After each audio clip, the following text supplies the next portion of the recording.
नमः शिवाय। जय माता रानी। दोस्तों, आप देख रहे हैं आपका अपना YouTube चैनल व्रत त्योहार टोटके।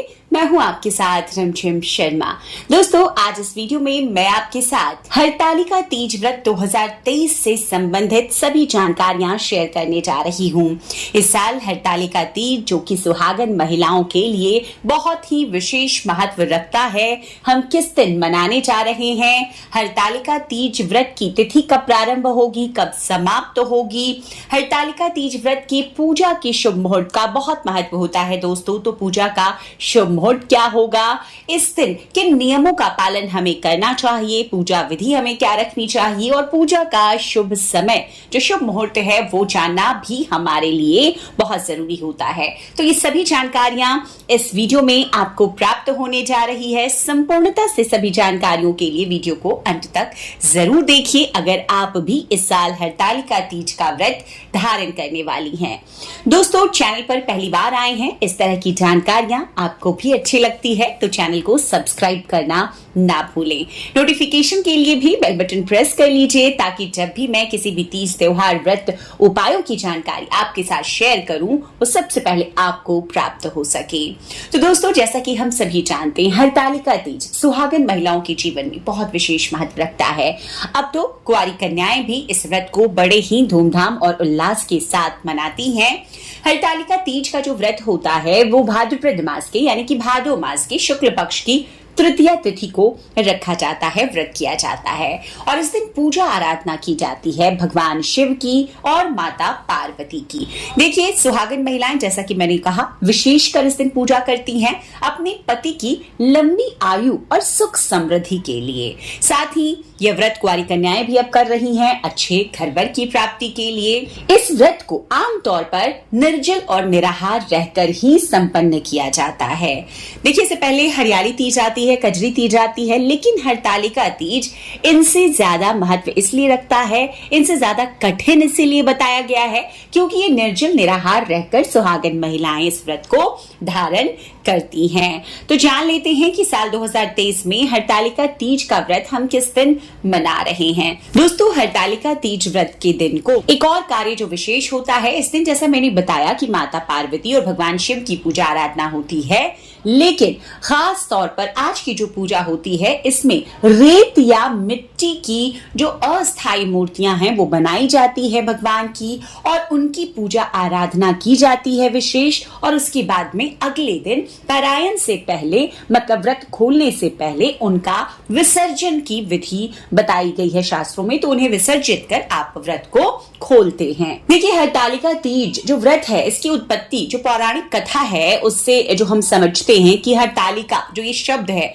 ये हरत और आलिका से मिलकर, जिसका मतलब होता है, हरत का मतलब अपहरण करना और जो तालिका है ये सहेली का इससे मतलब होता है। तो इस व्रत के अंदर जो हरतालिका नाम है कि पार्वती जी का उनकी सहेलियों ने अपहरण कर उन्हें घने जंगल में ले गई थी और व्रत किया था उन्होंने, ताकि पार्वती जी की इच्छा के विरुद्ध उनके पिता उनका विवाह भगवान विष्णु से ना कर, क्योंकि माता पार्वती चाहती थी कि उनका विवाह भगवान शिव से हो और उनके पिता भगवान विष्णु से उनका विवाह कराने की इच्छा रखते थे। दोस्तों, अब जान लेते हैं कि हरतालिका तीज साल 2023 में हम किस दिन धारण कर रहे हैं व्रत और पूजा जो करेंगे वो किस समय करेंगे, शुभ मुहूर्त क्या होगा। तो हरतालिका तीज का व्रत 18 सितंबर को रखा जाएगा। सोमवार का ये दिन है, इसीलिए बहुत ही शुभ संयोगों में इस बार हरतालिका तीज का व्रत आया है। दोस्तों, अब तृतीया की तिथि कब प्रारंभ होगी और कब समाप्त होगी, तो तृतीया की तिथि हालांकि 17 सितंबर को ही शुरू हो जाएगी सुबह 11:08 पर और समाप्त होगी 18 सितंबर को दोपहर में 12:39 पर। लेकिन हरतालिका तीज का व्रत उदया तिथि को मानते हुए हम 18 सितंबर को धारण करेंगे। अब हरतालिका तीज के व्रत में जो पूजा का समय है, सुबह के समय को ही बताया गया है उचित कि आप सुबह के समय ही पूजन कर सकते हैं, लेकिन अगर किसी भी कारणवश आप सुबह में पूजा नहीं कर पाए हैं, तो जो शाम का समय है, प्रदोष काल का समय है, उस दिन का उस समय भी आप पूजन कर सकते हैं। तो पूजा का जो शुभ मुहूर्त है 18 तारीख को 18 सितंबर को वो आपको सुबह 6:07 से सुबह के 8:34 तक का मिल रहा है। 2 घंटे 27 मिनट की ये समय अवधि है। इसी समय अवधि में आपको हरतालिका तीज व्रत का पूजन दोस्तों संपन्न कर लेना है। देखिए हरतालिका तीज व्रत में जैसा कि मैंने बताया कि भगवान शिव माता पार्वती की पूजा की जाती है, तो इस दिन आपको सुबह प्रातःकाल ही उठना है और खास तौर पर आज के दिन 16 श्रृंगार का बहुत महत्व बताया गया है। तो माता पार्वती की पूजा में आपको हमेशा ही वैसे तो 16 श्रृंगार करना चाहिए, लेकिन कि तीज का व्रत है, सुहाग का व्रत है ये, तो आज के दिन तो आप जितनी सुंदर बन सके 16 श्रृंगार आज के दिन आपको धारण करना चाहिए। नए वस्त्र पहनना चाहिए। वस्त्रों में ध्यान रखना चाहिए कि भूल कर भी काले और ब्लू कलर के, नीले रंग के वस्त्र आपको आज के दिन नहीं पहनना चाहिए। लाल पहने, पीले पहने, गुलाबी, हरे ये रंग आप पहन सकते हैं। इसके बाद में रेत से बनी हुई मां पार्वती की, भगवान शिव की प्रतिमा का आपको विधिवत पूजन करके हरतालिका तीज व्रत की कथा सुननी चाहिए।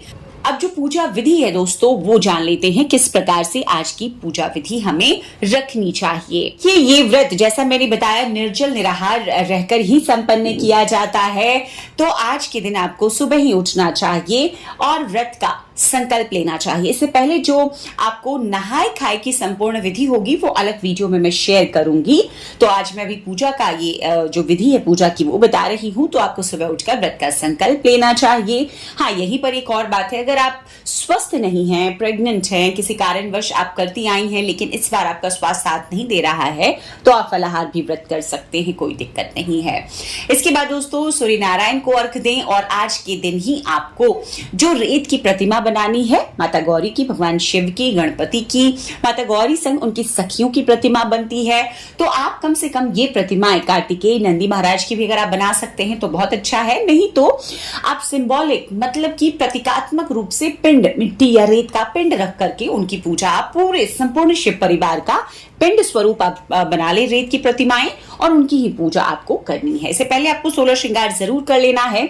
आज की पूजा में कुछ चीजें जो बहुत विशेष महत्व रखती है वो मैं बता दूं, जैसे कि सुहाग की, सौभाग्य की वस्तुएं माता को आपको जरूर अर्पित करनी है। भगवान शिव की पूजा में हम सभी जानते हैं कि अभिषेक का बहुत महत्व है, तो आपको पंचामृत, दूध, गंगा जल ये अभिषेक में जरूर रखना है। इसके बाद में बेलपत्र आज की पूजा में बहुत जरूरी है। माता के लिए लाल फूल रखें, माता को लाल चुनरी दें, भगवान के लिए सफेद वस्त्र रखें। यज्ञोपवीत आपको सभी देवताओं के लिए, जैसे गणपति के लिए, भगवान शिव के लिए, कार्तिकेय के लिए आपको रखना चाहिए।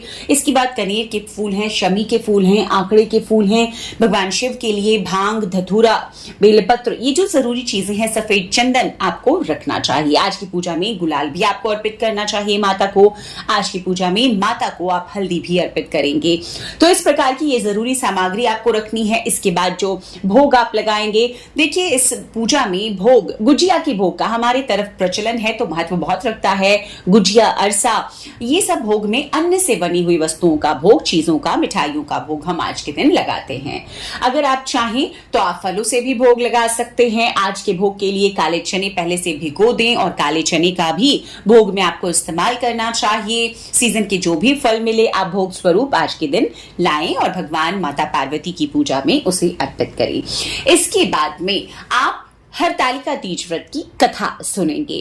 कथा अगर सामूहिक तौर पर आप कर रहे हैं पूजन, आप वहां पर सुन सकते हैं। अगर आप खुद अपने घर में अकेले कर रहे हैं तो इस तरह से पूजन विधि रखने के बाद आपको हरतालिका तीज व्रत की कथा सुननी चाहिए। इसके बाद विधि विधान से पूरे शिव परिवार का मां पार्वती संग आपको आरती करनी चाहिए। आरती में कपूर का इस्तेमाल आपको जरूर करना है।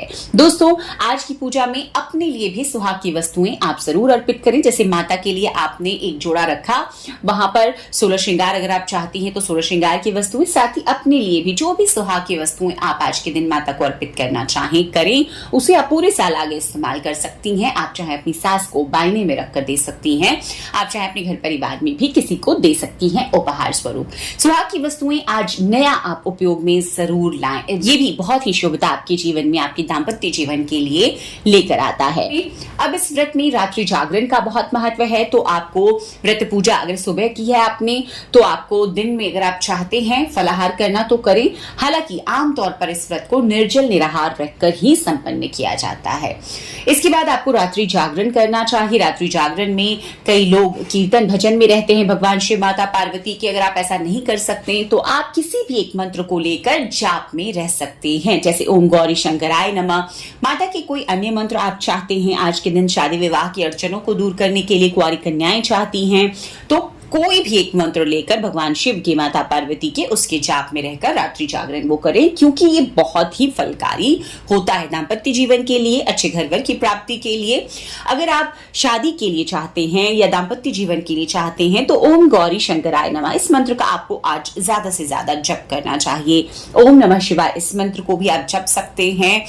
जितनी संख्या आप जपेंगे उतना फल आपको मिलता है दोस्तों। तो इस प्रकार से रात्रि जागरण करना चाहिए। अब अगले दिन जो पूजा का विधान में ही आता है कि आपको जो आपने मूर्तियां बनाई है उसका विसर्जन करना है परायण के पहले। सूर्योदय से पहले ही आज के दिन आपको उठना है और उन मूर्तियों का जो आपने बनाया है, जो पूजा स्थल है, वहां पर विधि विधान से एक बार फिर से आपको पूजन करना है, नए भोग अर्पित करने हैं। और इस समय आपको माता से सुहाग लेना है। सुबह की पूजा में आप सुहाग लें माता से, और उसके बाद में पूजा अपनी संपन्न करने के बाद में इस समय भी आरती आपको करनी है। विधि विधान से पूजन संपन्न करने के बाद में आप जो मूर्तियां बनाकर आपने पूजन किया है, उन मूर्तियों को अब आपको विसर्जित करना है। तो इसके लिए आपके आसपास में जल है, कहीं भी जल का स्रोत है, बहते जल का, कोई तालाब है, कोई नदी बहती है, आपको वहां जाकर, कोई नहर है, उन मूर्तियों का विसर्जन करना है। तो सुबह सूर्योदय से पहले विसर्जन का जो ये कार्य है दोस्तों, ये जरूर हो जाना चाहिए। तो आपको विसर्जन करके जब आप घर लौटेंगे तब आपको व्रत को खोलना है। व्रत खोलने के पहले आपको दक्षिणा ब्राह्मण के नाम का, ब्राह्मणी के नाम का जरूर निकाल देना है। सास का बायना निकालें, सास के पैर छूकर उन्हें प्रणाम करें, और उसके बाद में जो भी भोग में आपने अर्पित किया है, वो अन्न का भोग हो या फल का भोग हो, काले चने, इन सबको लेकर के थोड़ा थोड़ा सा आप इस व्रत को खोल लें। इसके बाद जो भी शुद्ध सात्विक भोजन आपने तैयार किया है भोजन के लिए, उस भोजन को आप ग्रहण कर सकते हैं। तो इस प्रकार से ये संपूर्ण विधि है हरतालिका तीज व्रत की दोस्तों। आप इसी विधि से इस बार पूजन करेंगे शुभ फलों की प्राप्ति के लिए। उम्मीद करती हूँ वीडियो में दी गई ये सभी जानकारियां आपके लिए उपयोगी साबित हो। वीडियो अगर पसंद आया हो तो लाइक कीजिएगा। चैनल पर पहली बार आए हैं, इस तरह की जानकारियां आपको भी अच्छी लगती है तो चैनल को सब्सक्राइब करना ना भूलें। वीडियो देखने के लिए बहुत बहुत शुक्रिया। जय माता रानी, हर हर महादेव।